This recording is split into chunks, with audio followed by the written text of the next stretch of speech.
Hello everyone, स्वागत है आपका अपने यूट्यूब चैनल आरजे क्लासेस के अंदर। और आप सभी कैसे हैं? उम्मीद करती हूँ आप सभी बहुत अच्छे हैं। तो हम यहाँ अपने पॉलिटी के संविधान के अनुच्छेद देख रहे थे। हमने इससे पहले 180 यानी 200 तक हमने बहुत अच्छे से क्लियर किया है। अगर आपने वो हमारी वीडियोस नहीं देखी है तो ऊपर आपको आई बटन में वो वीडियोस मिल जाएगी। साथ ही हिस्ट्री और करंट अफेयर जो कि डेली है हमारा, उसके वीडियोस आपको मिलते रहेंगे। तो आप प्लीज़ इसे ज़्यादा से ज़्यादा शेयर कीजिएगा और सब्सक्राइब कीजिएगा अगर आप हमारे चैनल पे नए हैं। तो चलिए हम हमारा वीडियो स्टार्ट करते हैं। देखिए, हम बात करते हैं अनुच्छेद 214 की। 214 में हमें राज्य के उच्च न्यायालय के बारे में बताया गया है। हमने उच्चतम यानी सर्वोच्च न्यायालय के बारे में बात कर ली थी इससे पहले। तो 214 के अंदर राज्य के उच्च न्यायालय आएंगे और उच्च न्यायालयों के अभिलेख न्यायालय होना चाहिए। देखिए, मैंने आपको बताया था सर्वोच्च न्यायालय में भी एक अभिलेख न्यायालय है, उसी प्रकार उच्च न्यायालय में भी एक अभिलेख न्यायालय है जिसके माध्यम से वो जो भी निर्णय लेते हैं वो लिखित रूप से होते हैं। तो इसी प्रकार से तो अभिलेख न्यायालय है तो 215 के अंदर है, याद रखिएगा। देखिए, उच्च न्यायालय, अगर हम न्यायालय की बात करें तो देखिए कितने शब्द हैं यहाँ पे, 3 है, उच्च और न, इन 3 शब्द है लेकिन ये आधा है। तो आप मान लीजिए उच्च में 2 है तो आप 2 से याद रखिए। और न्यायालय के अंदर देखिए यहाँ पे 4 है तो 4 से याद रखिए। देखिए 24 के अंदर तो है नहीं, हमने पढ़ा है अच्छे से, तो ये है 214 के अंदर। ऐसे आप इसको याद रख सकते हैं। फिर हम बात करें अभिलेख न्यायालय, जैसे मैंने आपको बता ही दिया 215 के अंदर है।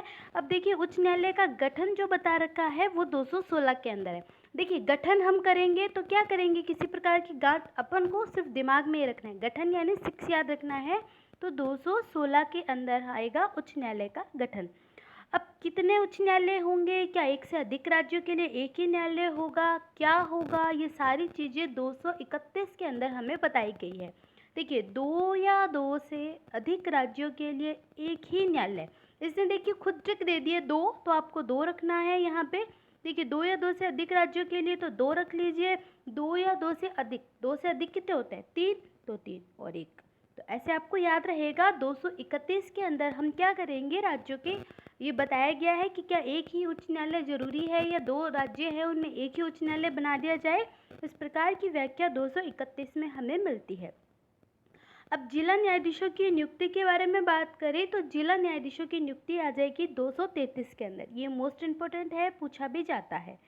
और एक हमारा जो मोस्ट इम्पोर्टेंट है, पंचायती राज, नगर पालिकाएं, सहकारी समितियां, इन सभी के बारे में कहाँ उल्लेख किया गया है, तो वो अनुच्छेद है 243, याद रखिएगा 243। पंचायत, नगर पालिकाएं, सहकारी, याद रखिएगा। पंचायत, देखिए पंचायत 5, अपन पंचायत के बारे में बात करें, नगर पालिकाओं के बारे में बात करें तो 244 के अंदर इसके बारे में बताया गया है। अब हमारा वित्त आयोग 280 बहुत बार पूछा गया है। 280 में क्या मेंशन है, याद रखिएगा, वित्त है ना, 280 रुपये वित्त आपको याद रखना है। 280 रुपये वित्त, यानी वित्त आयोग किसके अंदर है, 280 के अंदर। अब हमारा जो 300A अनुच्छेद है, ये हमारा मोस्ट इम्पोर्टेंट है, जो संपत्ति का अधिकार निकाल दिया गया था और यहाँ पे उसको क्या कर दिया गया, उस अधिकार से निकाल के यहाँ कानून बना दिया गया। तो अनुच्छेद 300 का संपत्ति का अधिकार, याद रखिएगा, बहुत बार पूछा गया है। अब हम बात करें 315 के अंदर, तो देखिए लोक सेवा आयोग, संघ राज्य के लिए, संघ केंद्र के लिए एक लोक सेवा आयोग की जो गठन किया गया है वो किया गया है 315 के अंदर। अनुच्छेद 316 के अंदर उन सदस्यों की नियुक्ति या पदावधि होगी। देखिए लोक सेवा आयोग, देखिए लोक सेवा और आयोग, लोगों की सेवा करने के लिए हमें 1-2 तो हो नहीं सकते, कम से कम कितने होने चाहिए, हमें 3 होने चाहिए। तो बस आपको वैसे ही इसको याद रखना है, 315 है ना, 315 यानी 315 के अंदर आ जाएगा हमारा लोक सेवा आयोग। 316 उनके सदस्यों की नियुक्ति। अब हमारा मोस्ट जो कि निर्वाचन के अंदर आता है, हमारा निर्देशन, जो भी निर्वाचन जो चुनाव होते हैं उससे संबंधित आर्टिकल्स आपसे पूछे जाते हैं, तो वो है 324 के अंदर। याद रखिएगा, चुनाव से संबंधित आर्टिकल पूछे जाते हैं, चुनाव में कहाँ पे वर्णन किया गया है, किस प्रकार की आयु के बारे में बताया गया है, ये सारी चीज़ें 324 के अंदर हमें बताई गई है।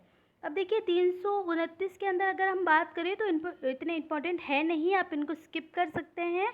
लेकिन 330 जो हमारा मोस्ट इम्पोर्टेंट है वो है लोकसभा में अनुसूचित जाति और अनुसूचित जनजाति के स्थानों का आरक्षण।